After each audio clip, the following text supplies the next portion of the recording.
morning to you all, guys. We have a Mandalorian Episode 4 review for you guys today. Spoilers filled, of course, guys. And the best thing about these reviews is that I get to discuss them with you guys. So if you guys are as hyped as me for the Mandalorian, make sure to comment down below. Let me know what your guys' thoughts are on this episode of the Mandalorian. What was your favorite part? What wasn't? Let's discuss it down below. I'm so in love with this show. And with that said, the last couple of reviews have been fantastic because a lot of you guys have been engaging in the comments. And I want to engage with you guys down there. So make sure to comment down below, and again, hit that like and subscribe. And if you guys love The Mandalorian just as much as I am, I'm going to be providing you with the earliest reviews possible. Right after that episode's done, you're going to be able to come over to YouTube, watch this review, and let me know your guys' thoughts on it. So again, hit that like and subscribe button, comment down below, but let's get straight into this episode. This was a Mandalorian episode. After episode 3 was fantastic. I love what Deborah Chow did in that episode.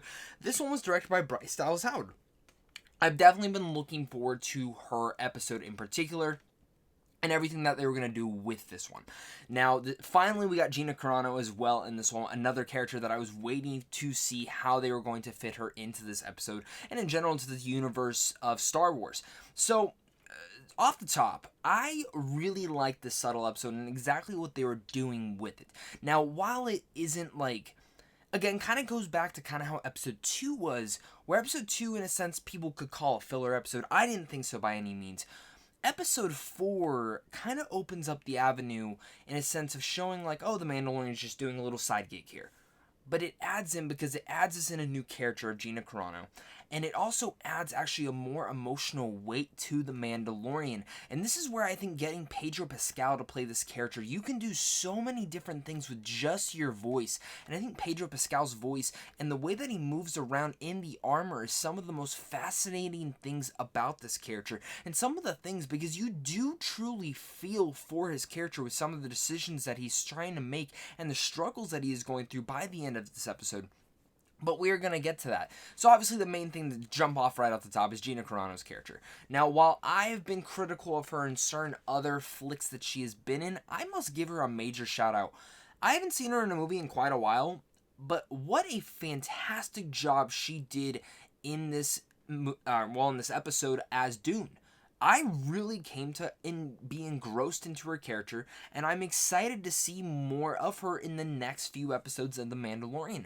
I loved what they did with her. It was very subtle, but at the same time you understood who she was, and her being a shock trooper, that's just a nice little addition to it all as well. There's so many different avenues that I'm excited to see where they take her character, but the way that Carano is playing off this character is different than she's ever played in other roles, and I like this about her character. Yeah, she's still a badass, but I'm liking what they did with her. Also, I'm surprised that IG is not back yet. Like, Taika Waititi is a major voice actor. He's nowhere to be seen. He was only in the first episode. I'm curious to see if they actually bring back IG or if he was only just part of the marketing. Whatever, that was kind of just a thought I had as I was talking about Dune, but really much liked her character, and I liked what Bryce Dallas Howard did interacting with her in The Mandalorian, and in general, how they brought her about into the world of Star Wars. It's kind of all nice in there, and I'm looking forward to what Howard does next as a direction, even though I think she was only directing one episode of The Mandalorian. It's quite exciting in that part, but obviously, the Mandalorian and Baby Yoda himself, but we're now just going to call him the child. The Mandalorian, the child, head off to this planet that's supposed to have no issues whatsoever. They get there, and some farmers are having some issues with some local gang members, or whatever you want to call these weird little pit bull-looking alien things. Kind of cool in that whole part. They end up heading out into this whole sequence, and as the farmers come to find out that the Mandalorian are there, they want to pay him to go. He gets Dune involved. The child gets left at the camp, and really this is the whole big action sequence for this whole thing. They find out that there's an AT-ST stock in the woods that these little puppy dog aliens have, and yeah, that wasn't a part of the deal. They get mad. They start training the farmers, which really was cool. Man, I just love what Ludwig is doing with the score in this. When the trumpets kick in, you're just like, yeah, baby, yeah. And the second each time the episode starts, you get the whole theme building up. You're like, damn, keep it up. Which is cool because out of all the Star Wars stuff that we've gotten that wasn't in the episodes, whether it's Rogue One or Solo, the scores for those have not kicked in for me as much as I've wanted them to. This one, I'm like locked in and I get so amped up. And that's what's great. When you get a good TV score, you are damn right in for it. And you just feel like you're going to dance, get along to it, and pop a lock and all this stuff. And maybe it's just me, but I really like what they're doing in here. But again, forwarding to the action was great. They defeated the ATST. It's really badass. They train these farmers to train.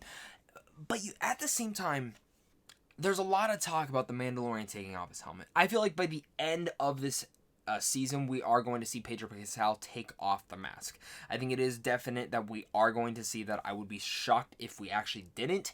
But there's so much buildup about it, about him not taking off his mask the last couple of weeks. And I feel like this episode really nailed it in for a couple different reasons. I actually, to be honestly, I thought they were going to take his mask off when the young farmer girl was going to take his mask off. I was very curious in there. And I'm curious to see if they go back to that, because while that was one of my favorite conversations within the whole entire episode, was when he was going to tell the lady that, hey, I'm going to leave the child here. And she's saying, why don't you stay? And Dune's saying the same thing. Why don't you stay? And, when he's talking about, the line that when he says is, it's wonderful, or to that per se, whenever he replies back, it was quite subtle thought in the way that he was saying it, was very particular. And I like how Pedro actually said that line in the way that his mannerism was, because you felt that line. You felt that, yeah, I would love to do this, but I can't.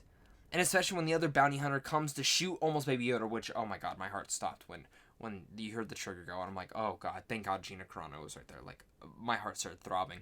I was so worried about Baby Yoda and the child. It's just, it's very sad that you won't. If the child dies, we riot. Like, that is the complete truth. And the way that Dave Filoni and Jon Favreau have been able to craft this story to make us care so much about this cute, adorable thing, it's fascinating, and I love how they're doing it. But obviously you see the child is so happy here. You see he's so happy there. And I really just felt for that scene. And obviously now they're having to leave because protection, and Dune's going with them, which makes me even more excited.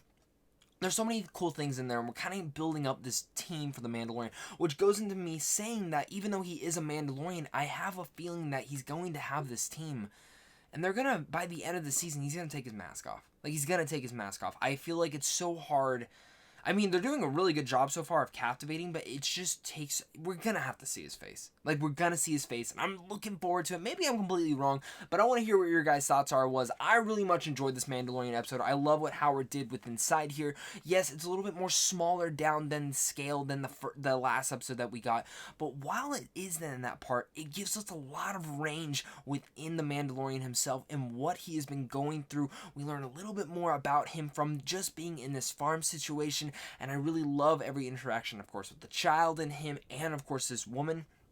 And the same thing with Dune. I'm really liking what Carano's bringing to this role. This is superbly a really good episode that gets me hyped for the next episode next week. Yeah, I might be waking up 1 a.m. for all these reviews, but they're totally worth it, guys, and I can't wait to discuss it with you guys. So again, if you're new here, consider hitting that like and subscribe button, because I do tons of Mandalorian reviews on a daily basis. I want to comment down below as well with you guys, so look out for my comment talking back with you guys. If you guys leave a comment, let me know what your favorite part of this episode was, what wasn't it. Let's discuss it, guys. Thank you guys again so much for clicking on this, and make sure to go check out Sandwich on Films on how to see films early, and a big thank you to my Patreon supporters, and a big thank you to you. So guys, until next time, stay classy.